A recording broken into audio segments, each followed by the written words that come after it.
अगर आपने भी मेरी तरह कभी भी केक नहीं बनाई है तो आप भी पहली बार में ही ये सूजी वाली घी केक बना लोगे एकदम परफेक्ट। तो सबसे पहले मैंने 1 कप सूजी ली है। फिर इसमें 1/4 कप दूध, 1/4 कप दही और 1/4 कप घी और आधा कप खांड या शुगर, ये सब डाल के अच्छे से मिक्स कर लेंगे। और वापस से बैटर को स्मूथ बनाने के लिए ज़रूरत हो उतना दूध डाल देंगे। मुझे यहाँ पर आधा कप जितना दूध लगा था बैटर को स्मूथ बनाने के लिए।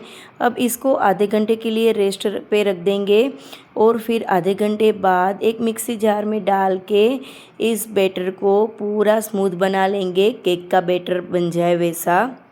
अब इसको एक बाउल में निकाल के वापस से उसमें 1 टीस्पून जितना baking powder, 1/4 teaspoon baking soda और 1 टीस्पून जितना विनेगर डाल देंगे और इन सबको डाल के अच्छे से मिक्स कर लेंगे।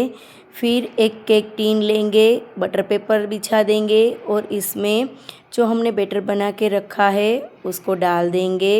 फिर अपने मनपसंद ड्राई फ्रूट्स डाल देंगे। मैंने काजू, बादाम और पिस्ता का छोटा छोटा कतरन कर लिया था और इसको डाल देंगे और फिर इसको तवे पे ही एकदम लो फ्लेम पे 40 से 45 मिनट तक पकाएंगे।